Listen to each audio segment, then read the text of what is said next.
Olá, você que é gestor municipal, integrante da equipe da Secretaria Municipal de Educação, professor, diretor de escola, conselheiro de educação, integrante do Fórum Municipal de Educação ou envolvido com as questões educacionais do município, seja bem-vindo a esse momento virtual para estarmos tratando a respeito do eixo 1 da 4ª Conferência Nacional de Educação.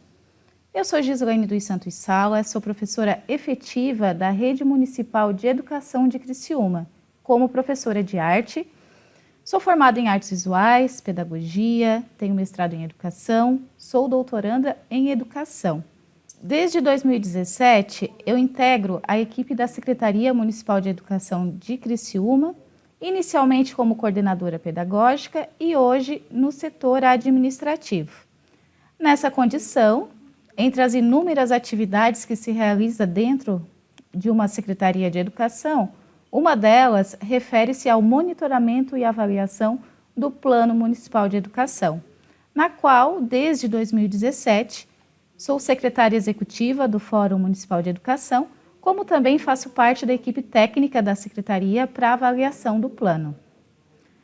A 4ª Conferência Nacional de Educação mobiliza todos os envolvidos em atividades e processos educacionais, direta ou indiretamente, para estarem refletindo sobre a temática principal da conferência. Essa temática trata sobre inclusão, equidade e qualidade, compromisso com o futuro da educação brasileira. Assim, nesse contexto, é nossa responsabilidade contribuir da melhor forma possível para que nesse processo tão importante sejam indicados quais serão os rumos da educação do país para o próximo decênio. Sabemos que a educação ela está prevista na Constituição Federal, na qual diz que é direito de todos e dever do Estado e da família. E ela deve ser promovida e incentivada com a colaboração da sociedade. Ou seja, na Constituição já está colocando que é compromisso de todos a educação. Nesse sentido, Paulo Freire, entre as inúmeras contribuições que faz para a educação, ele traz o seguinte pensamento: educação não transforma o mundo, educação muda as pessoas, pessoas transformam o mundo. Nesse sentido, a educação é um dos pilares mais importantes para a construção de um mundo melhor, de transformação da sociedade. Portanto, neste momento de conferências de educação, como nos alerta Genuíno Bordignon, um grande contribuidor nas questões de políticas educacionais, ele diz que nas conferências nós somos chamados a conferir. Assim, a CONAI, entre seus objetivos, ela nos convida a discutir, refletir, não apenas sobre as necessidades ou insucessos decorrentes da falta de políticas públicas, mas também sobre os sucessos que alcançamos. Precisamos avaliar o que conseguimos avançar em relação ao atual Plano Nacional de Educação e todas as políticas públicas sancionadas e implementadas neste período, de 2014 a 2024. E, coletivamente, precisamos buscar caminhos possíveis de qualificarmos a educação como um todo. É hora de nos questionarmos: onde avançamos? Onde ainda precisamos avançar? Como conseguiremos avançar? Quais são nossos pontos fortes e quais são as nossas maiores fragilidades? Todas essas perguntas precisam impulsionar reflexões aí no município. Mas de tudo isso, nós temos uma única certeza: é somente pelo planejamento que vamos conseguir avançar. Um planejamento consciente, com os pés no chão, com visão de futuro e desejo de mudança, pois quem não planeja tem uma tendência muito maior de fracassar. É nesse sentido que os planos de educação se reforça a questão do regime de colaboração, como também da criação de um Sistema Nacional de Educação. Pois, quando tudo é prioridade, nada se torna prioridade. E aqui eu reforço uma questão muito importante quando falamos nesse regime de colaboração. As metas dos planos subnacionais, ou seja, as metas dos planos municipais, elas devem ser suficientes para atingir as metas do plano estadual e, consequentemente, a do plano nacional. Por isso, a importância do regime de colaboração. Dessa forma, nenhuma meta do plano nacional ela deve ser retirada. Nesse viés, quando receber no município o Plano Nacional de Educação para estar construindo o próximo plano de educação, tem que se refletir sobre algumas questões. A rede, as redes municipais, em sua maioria, elas ofertam o ensino fundamental. Então, por que manter a meta do ensino médio no plano? Essas questões, às vezes, levam o município a cometer uma atitude equivocada de retirar do seu plano de educação metas que não são sua atuação diretamente. No entanto, é dever do município colaborar para que todas as metas do plano sejam implementadas. Então, nesse sentido, o que o município tem que fazer diante dessas metas que não está diretamente relacionada com a sua competência? Ele tem que pensar como que ele pode colaborar para a implementação desta meta, ou alterando o verbo, ou mudando alguma questão na estratégia, mas nunca retirar uma meta do seu plano municipal de educação. Em minhas andanças, também fiz algumas leituras de planos de educação de outros municípios, além do de Criciúma, e percebi que existem planos que possuem 30 metas a mais. Aí entra uma importante reflexão. Um plano com muitas metas, ele se torna um plano de frustrações, porque ele não coloca no compromisso quem são as pessoas para implementar essas metas. E por isso que os planos eles têm que ser elaborados com os pés no chão, com uma visão de futuro, mas com os pés no chão. Ele precisa ter condições de execução. Mas por que falar sobre tudo isso, sobre a elaboração de planos de educação? O eixo 1, intitulado o PNE 2024 a 2034, Avaliação das Diretrizes e Metas, nos convida a fazer exatamente isso. Refletir, avaliar nossas diretrizes, metas, nossas políticas, para alinharmos o próximo plano. É impossível pensar num próximo plano de educação sem avaliar o plano que está em vigência. O que nós conseguimos avançar, o que nós precisamos retomar, ou quais caminhos a gente precisa mudar. Esse movimento, ele precisa acontecer aí no município. Mas por que falar sobre tudo isso? O eixo 1, intitulado PNE 2024 a 2034, Avaliação das Diretrizes e Meta, nos convida a fazer exatamente isso. A avaliar nossas diretrizes, avaliar nossas metas, para que possamos alinhar o próximo plano de educação. É somente com o olhar no presente e no passado que a gente consegue prosperar para o futuro. Ele faz, o eixo 1, todo um movimento em relação ao panorama da educação atual. Aí, a partir disso, nós vamos traçar o que almejamos para os próximos 10 anos. A respeito do subeixo 1, Evolução das Políticas Educacionais de 2018 a 2022, avaliação da evolução das políticas públicas no âmbito da educação, desde a realização da última CONAI 2018 até 2022, é o tema que vai nos convidar a refletir no subeixo 1. Para tanto, deve-se promover políticas com fins dirigidos, de acordo com as atribuições e competências de cada nível de ensino. E nesse sentido, cabe ao gestor aí do município, avaliar e elencar quais são as necessidades a serem atingidas.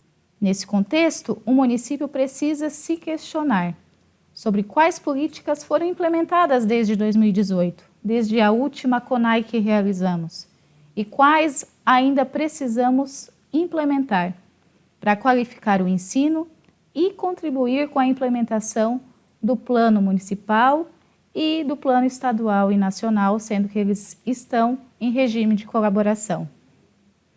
Entre todas as políticas, citarei aqui algumas para levar o município a refletir sobre o que faz E além dessas, existem muitas outras.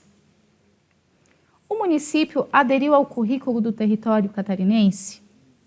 Ou elaborou o seu próprio currículo a partir de todo aquele movimento que foi fomentado com a Base Nacional Comum Curricular? Além disso, o novo currículo, caso o município tenha feito, está chegando aos professores? Está sendo implementado lá no chão da escola? Uma outra questão seria se o município aderiu ao Busca Ativa Escolar, fomentado pela Unicef, ou se o município instituiu a gestão democrática na forma de lei. Criou conselhos escolares e grêmios estudantis? O que o município tem feito para atender às metas relativas à educação básica?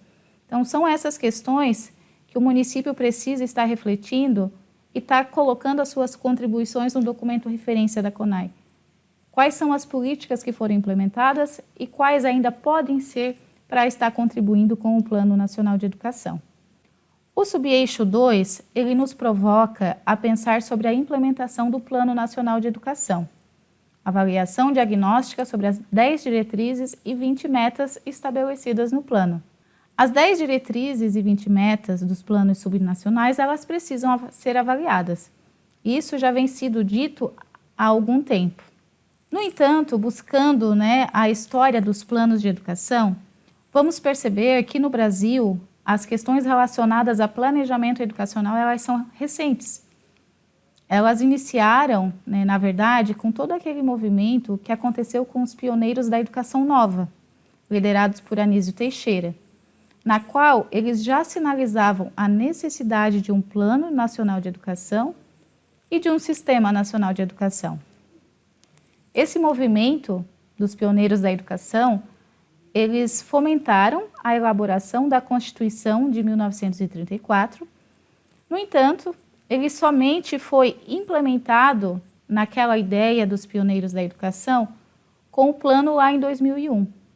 Nesse período, de 1934 até os anos 2000, essa questão entrou na Constituição, saiu da Constituição, colocou alguns responsáveis, Conselho Nacional de Educação, mas somente em 2000, nos anos 2000, é que foi materializada a ideia dos pioneiros da educação e normatizada.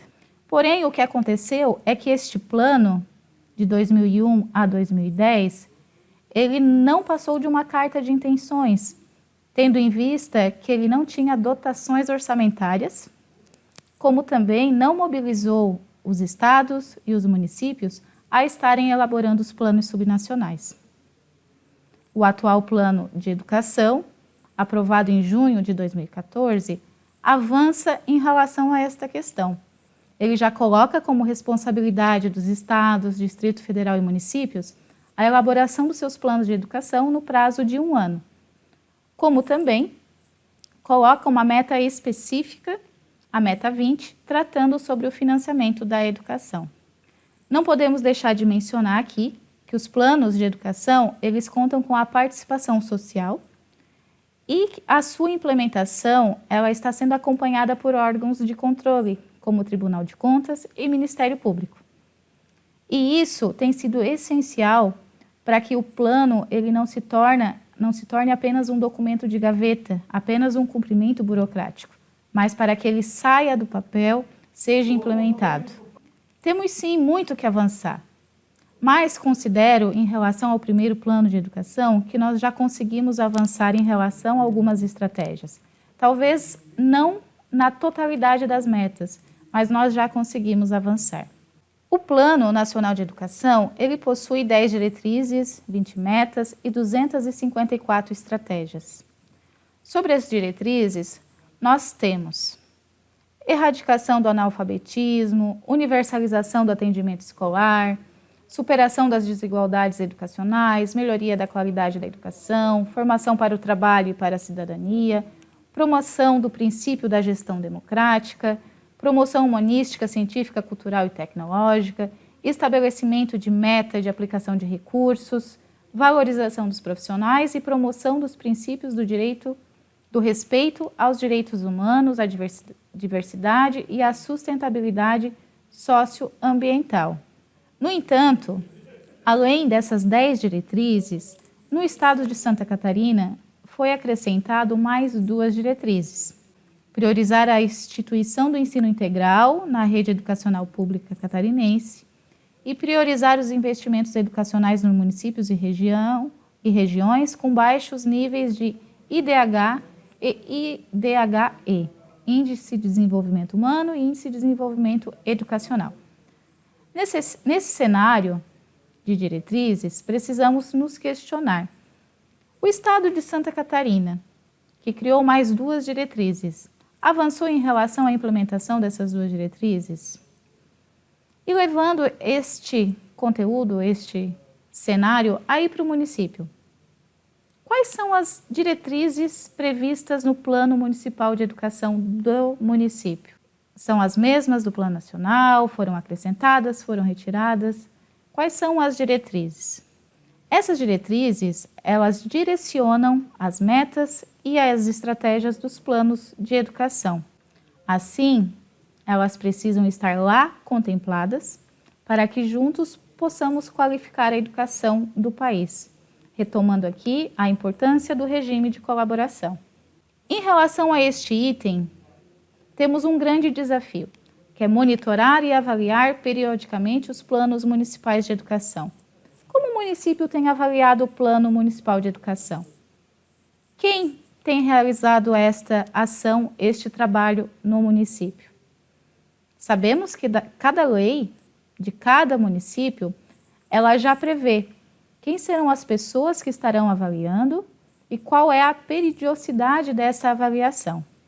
Nessa questão, temos um grande desafio, como já mencionei, porque até 2018 nós tínhamos uma rede de assistência técnica, nós recebíamos um apoio do governo federal para estar avaliando os planos de educação.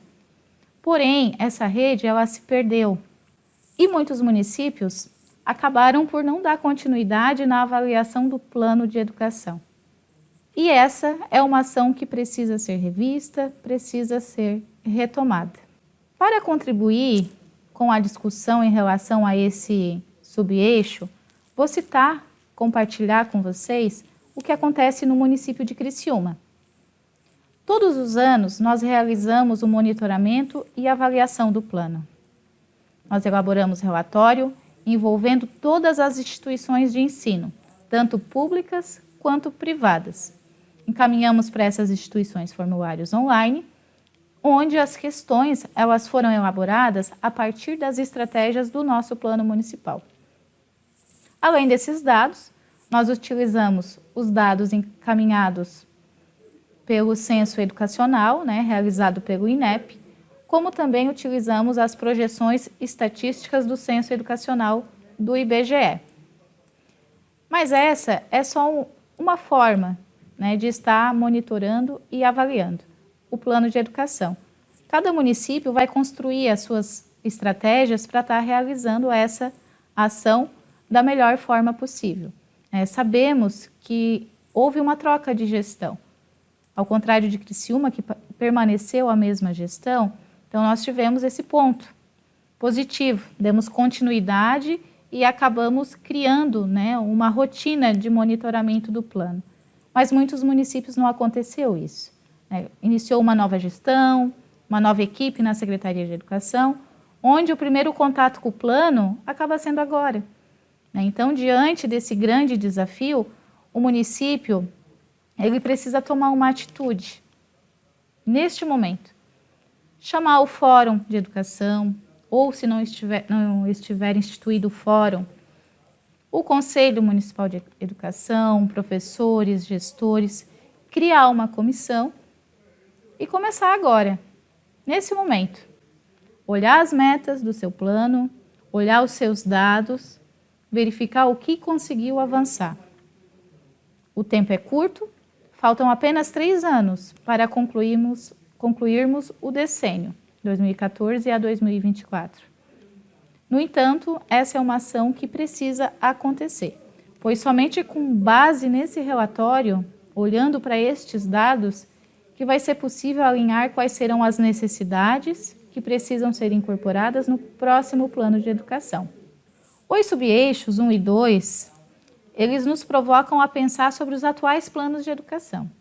Já os eixos de 3 a 9, eles vão nos levar a pensar no próximo plano de educação. Claro que a gente nunca pode deixar de olhar para o que está em vigência, mas agora a gente vai fazer um passo à frente. Sobre o subeixo 3, valorização dos profissionais da educação, formação, carreira, remuneração, condições de trabalho e saúde, temos aqui várias questões, pois quando falamos em valorização dos profissionais, não estamos nos referindo apenas à remuneração. Sabemos que isso é muito importante. O município precisa pagar o piso aos professores. Mas quando falamos em valorização dos profissionais, existem outras questões muito além disso. Todos os professores aí do município possuem formação em nível superior? Essa é uma meta do Plano Nacional, que todos os professores possuam formação em nível superior na sua área de atuação. Sendo assim, o município precisa buscar parcerias com instituições de ensino superior, buscar formas de oferecer bolsas de estudos, enfim, buscar alternativas para conseguir avançar em relação a essa meta. Também é compromisso do município elaborar um plano de carreira atraente, que motive os profissionais a oferecerem o seu melhor. E quando falo em profissionais, estou me referindo aos professores, aos gestores, equipe técnica, todos os servidores da educação, para que eles busquem realizar cursos de pós-graduação, mestrado, doutorado e possam oferecer sempre o seu melhor. Sobre as condições de trabalho, o município possibilita que os professores possuam hora de atividade? Quais espaços para que isso aconteça?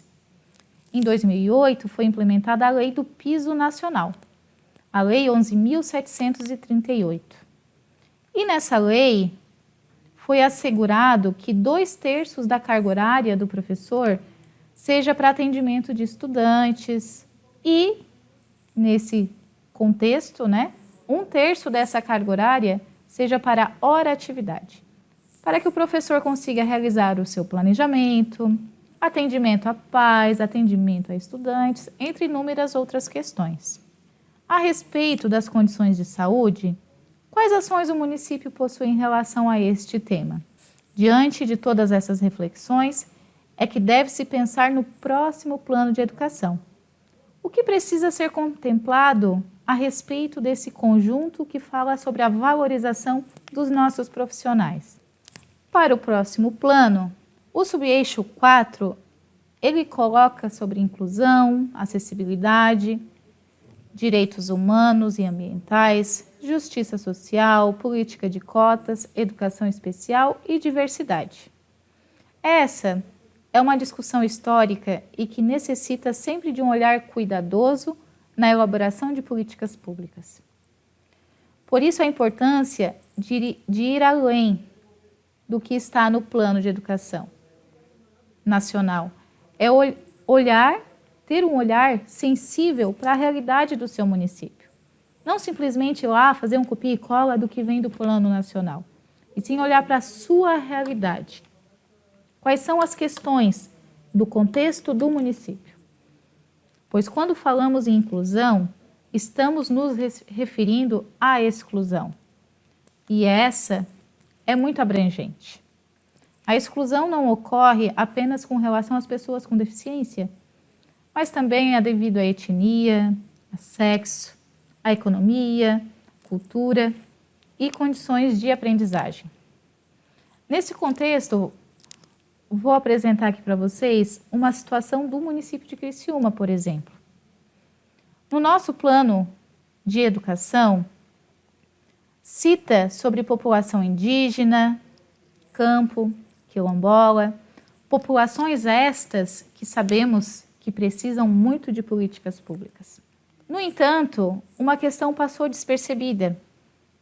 Tem sido crescente no nosso município o número de imigrantes negros que vieram de países como Gana, Senegal, Togo, Haiti, Venezuela, Bolívia, entre outros, e que não estão contemplados no nosso Plano Municipal de Educação.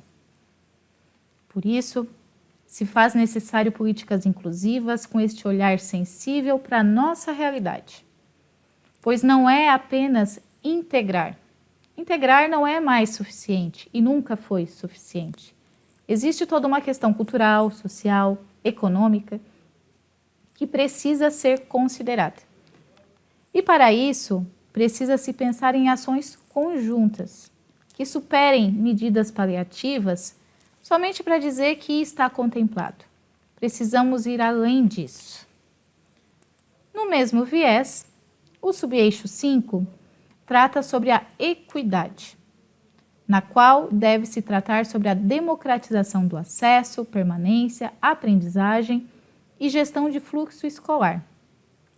Nos estudos que realizei com Bourdieu, um sociólogo francês, compreendi que o insucesso escolar ele possui muitos condicionantes. Não basta o acesso à educação. Existem inúmeras outras questões que influenciam na aprendizagem dos nossos alunos. E essas questões, elas são relacionadas ao capital cultural de cada uma dessas pessoas. E esse capital cultural acaba sendo proveniente das diferentes classes sociais. Assim, questões como essa acabam não sendo consideradas na escola e os nossos estudantes acabam se evadindo, não tendo o sucesso desejado. Por isso, precisamos garantir a permanência e o sucesso do percurso formativo dos nossos alunos. Em Santa Catarina, por exemplo, podemos considerar que ofertamos vagas suficientes aos nossos alunos. Mas por que ainda existe uma grande parcela de alunos fora da escola? O que está acontecendo para esses alunos não estarem na escola? Sendo que o número de alunos que se evadiram do ensino médio com a pandemia foi ainda maior. Aqui é relevante pensar sobre algumas questões. Algumas concepções que acabamos carregando, no decorrer de nossa formação e levamos para a nossa profissão. Pensar sobre algumas concepções. Aprovação e reprovação. Qual é a nossa concepção de avaliação? O que nos leva a reprovar os nossos alunos? Qual a concepção que temos de escola, de aprendizagem e de inclusão? O que dizem nossas propostas pedagógicas, nossos projetos políticos pedagógicos e como estão as nossas ações? Elas estão alinhadas? Não faz sentido algum os nossos projetos políticos pedagógicos pregarem algo e a nossa prática denunciar uma outra coisa. Precisa estar alinhados. Ou então, o que nós temos feito para propiciar a aprendizagem dos nossos alunos? Quando falamos em adaptação curricular ou adequação curricular, os autores trazem diferentes conceitos para essa ação, não estamos nos referindo unicamente aos alunos com deficiência, mas aos estudantes com dificuldades de aprendizagem. E como isso está acontecendo? É uma prática no cotidiano dos professores? Como estão os números em relação à distorção idade-série? Pois se a nossa concepção de avaliação é punitiva, com certeza a distorção idade-série do município deve ser grande. Aí só denuncia que a nossa concepção de avaliação é punitiva. Punimos os nossos alunos por não entregarem tarefa, por não atingirem uma nota, não atingirem uma média, sendo que tudo isso é reflexo de uma série de questões que vão muito além da escola, que envolve a família e a sociedade. Também precisamos propor políticas públicas que superem o número de analfabetos. Como está essa questão aí no município? Quando falamos em equidade, estamos nos referindo à justiça social, à dignidade, mesmo direito, respeito a todos. Sobre o subeixo 6, o tema direciona-se para a qualidade, avaliação e regulação das políticas educacionais, Base Nacional Comum Curricular. Sempre utilizamos em nossos discursos educação de qualidade. Mas o que significa educação de qualidade? Sabemos que esse é um princípio constitucional, está lá na Constituição, oferecer educação de qualidade. No entanto, de modo geral, quando falamos em qualidade, partimos do princípio que existe um padrão. Mas que padrão é esse? Quem estabelece esse padrão? Sem o estabelecimento de um padrão, com base em certos princípios e valores culturais, com foco nas reais necessidades e nos objetivos que se pretende alcançar, não se atinge a tão sonhada qualidade. Precisamos ter um padrão para ver o que conseguimos avançar. É nesse contexto que entra em cena a necessidade de uma avaliação diagnóstica, tanto da estrutura como das políticas existentes, para traçar qual será o padrão desejado. E aqui não podemos deixar de mencionar a importância da Base Nacional Comum Curricular. A base já estava prevista na nossa LDB desde 96. E ela, quando foi implementada, definiu o conjunto orgânico e progressivo de aprendizagens essenciais para todas as etapas e modalidades da educação básica. Aí, diante da base, precisamos também fazer alguns questionamentos. Ela atende às reais necessidades educacionais? Nesse ponto, é impossível falar de qualidade sem também citar equidade, formação dos professores, valorização dos profissionais e todos os temas relacionados aos subeixos, inclusão. Nesse sentido, reforçamos a interdisciplinariedade da própria CONAI. Nós só vamos conseguir a qualidade se tivermos avançado nas outras questões também. A respeito do subeixo 7, temos como tema a gestão democrática da escola pública, participação popular e controle social para o PNE 2024-2034. Assim, para pensar em gestão, precisamos retomar o que diz a Constituição Federal. Em relação à educação, lá na Constituição diz que a educação ela deve ser ministrada com base em 6 princípios. Entre esses 6 princípios, existe um especificamente sobre a gestão democrática. Porém, quando falamos em gestão democrática, precisamos reforçar que ela tem 2 grandes eixos, que é a participação popular e o controle social. O atual Plano Nacional de Educação, ele já traz a questão da gestão democrática na meta 19. Lá diz que precisamos assegurar a gestão democrática no prazo de 2 anos, considerando que foi aprovado em 2014, então em 2016 já deveria ter sido assegurado a gestão democrática, para a efetivação da gestão democrática da educação associada a critérios técnicos de mérito e desempenho e a consulta pública à comunidade escolar no âmbito das escolas públicas, prevendo recursos e apoio técnico da União. Nesse interim, as estratégias da Meta 19 vão falar sobre transparência, fortalecimento dos órgãos colegiados, as associações de pais e professores, conselhos escolares, grêmios estudantis, como também a nível de sistema, a importância de estar fortalecendo os conselhos de educação, fóruns de educação, o Conselho de Acompanhamento e Controle Social do Fundeb, o CACS-Fundeb, como também, além do fortalecimento dos órgãos colegiados na escola como no sistema, a Meta 19 ela vai trazer sobre a participação na elaboração do projeto político-pedagógico, PPP, vai falar sobre autonomia e formação dos gestores. Além disso, quando falamos em gestão democrática, não podemos deixar de mencionar a nova lei do Fundeb, a Lei 14.113, de 25 de dezembro de 2020. Essa lei, ela também condiciona o envio de parte dos recursos financeiros à escolha do diretor escolar.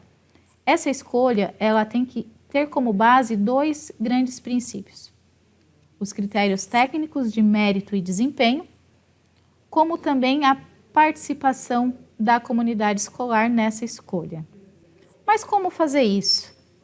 Sem ferir o princípio constitucional que diz que o diretor escolar, os cargos, eles são de livre nomeação e exoneração do chefe do executivo.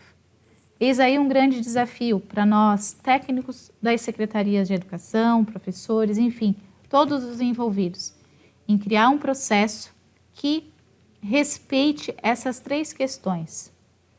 A Constituição Federal, com a livre nomeação e exoneração pelo chefe do executivo, a questão da consulta à comunidade escolar, como também em relação aos critérios técnicos de mérito e desempenho.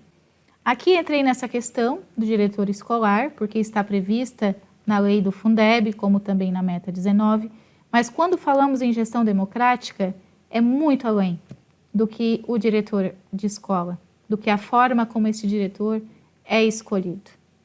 Gestão democrática envolve todos os processos conduzidos na escola, desde como é escolhido os representantes da PP, quem faz parte dessa PP, do conselho escolar, se a escola promove os grêmios estudantis, como que organiza essas reuniões de APP, que muitas vezes se faz lá na secretaria da escola, depois só leva a ata para cada um assinar. Será que isso é gestão democrática? Como que esse PPP é elaborado? É elaborado com a participação de todos? Ou alguns fazem e depois só socializam na hora da reunião pedagógica? Então, todas essas questões, elas envolvem participação, coletividade, que é o envolvimento de todos a partir da gestão democrática. O subeixo 8, ele nos convida a refletir sobre os limites e as necessidades impostas por crises que impactam a escola. Educação em tempo de pandemia. O Brasil já passou por inúmeras pandemias que impactaram diretamente a educação. E nesse momento, não podemos deixar de mencionar a pandemia de Covid. É impossível pensar em um novo plano de educação sem considerar a pandemia, que teve sérios impactos na educação mundial, nacional, do estado e do município. Essa ruptura do vínculo da criança, do adolescente com a escola, ela causa sérios impactos. Não apenas a aprendizagem dos alunos, vai muito além disso. Tem as questões relacionadas às desigualdades sociais, que ficou ainda mais evidente com a questão da pandemia, problemas emocionais, violências, enfim. Muitos dos nossos alunos ficaram, nesse período de pandemia, enquanto as escolas não abriram, cuidando de seus irmãos, para os pais trabalharem. Muitos alunos não tiveram acesso à internet. E a única forma de ter contato com as atividades escolares foi por meio de atividades impressas, sem mediação. Sem contar que muitas crianças e adolescentes tiveram seus direitos violados, foram violentadas.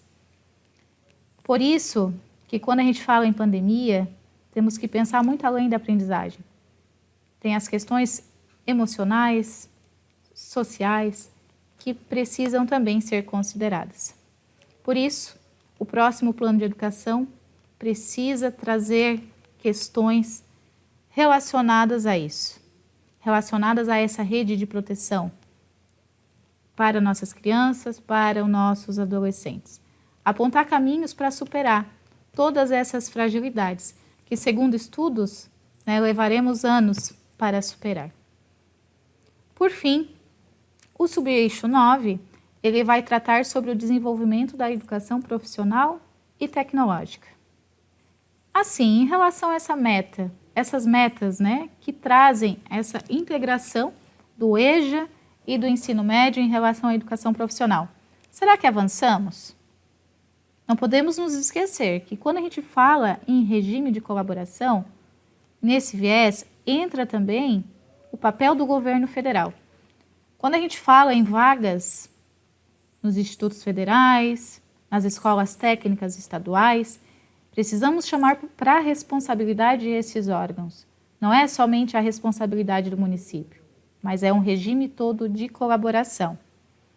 Essas vagas, elas têm sido ampliadas pelo governo federal? O que eles têm feito em relação a esse tema?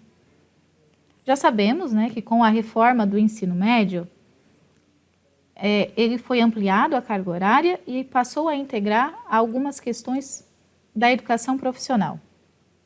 No entanto, eu confesso que isso me deixa um pouco preocupada, pois quais são os incentivos para os nossos alunos estarem cursando? Principalmente os alunos do ensino médio, os adultos da educação de jovens e adultos. Eles já estão no mercado de trabalho. Qual o incentivo para que eles consigam permanecer e concluir esses cursos? No estado de Santa Catarina, por exemplo, está tramitando na UESC um projeto de lei que tem como objetivo criar uma bolsa destinada aos estudantes de ensino médio. E isso é uma atitude louvável, tendo em vista que esse público já precisa estar no mercado de trabalho. Então, em relação à educação profissional, precisamos acrescentar um adendo, que não está previsto no Plano Nacional, que é a questão da educação tecnológica. Portanto, no próximo plano de educação, diante de toda a contemporaneidade, não podemos deixar de mencionar esse tema. Claro que de maneira aliada à educação profissional. Falar de educação profissional e tecnológica. Não é apenas preparar para o mundo do trabalho, mas possibilitar uma visão de futuro em um mundo em ascensão, em constante transformação. Metas que visem o desenvolvimento da educação profissional e tecnológica devem estar presentes no próximo plano. Não apenas no sentido de criação de vagas, mas principalmente na garantia de permanência e conclusão a esses estudantes. Por fim, após essa exposição, do que representa cada subeixo, todos vocês aí do município, professores, gestores, conselheiros de educação, fóruns, enfim, todos, são convidados a olhar criticamente as metas e as estratégias dos seus planos de educação, os respectivos relatórios, caso não tenha, encontrar uma forma de estar elaborando esses relatórios e apresentar emendas ao documento referência da CONAI. Lembrando que no site criado pelo Fórum Estadual de Educação existem vários documentos. Entre esses documentos, há o documento referência da CONAI Nacional, que existe toda uma divisão em 3 subeixos, em 3 eixos e cada eixo em vários subeixos, sendo que existem textos que provocam reflexões. Então, a partir desse documento referência da CONAI Nacional, o município é convidado a utilizar o documento referência da CONAI Estadual, fazendo emendas aditivas, alteração de texto. Quanto mais se discutir, quanto mais emendas fizerem aí no município, maiores são as chances de qualificarmos a educação. Lembrando que existe todo um movimento. Acontece a CONAI do município, onde vocês apresentam essas emendas. Quando elas são aprovadas, elas são incorporadas ao relatório final.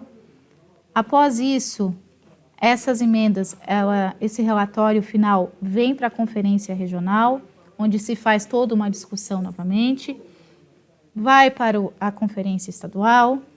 Na conferência estadual, existe todo esse movimento de discussão das proposições, que é encaminhado para o nacional. Na conferência nacional, é feita toda uma análise de todas as emendas que foram propostas e, a partir daí, é escrito um novo plano de educação. Então, reforçamos aqui como é importante a sua participação, o seu olhar, a partir da visão da sua realidade, porque o plano ele precisa contemplar todas as nossas necessidades. Quanto mais discutirmos, maiores são as chances de o próximo plano de educação atender às reais necessidades do país. Esse é um trabalho que envolve muita responsabilidade, planejamento consciente e visão de futuro. Pois para planejar a próxima década, num mundo em constante transformação, temos em nossas mãos, um grande desafio. Por fim, agradeço ao Fórum Estadual de Educação, na pessoa da professora Darli, que está sempre me desafiando com essas questões de estar participando das conferências. Também agradeço à Prefeitura Municipal de Criciúma, na pessoa do secretário de Educação, Miri D'Agostin, por nos incentivar a participar desses momentos de colaboração. Também ao apoio técnico na pessoa do Ângelo, por estar gravando aqui esse vídeo. É um trabalho de todos, muitas mãos. E meu muito obrigado e um bom trabalho para vocês aí no município.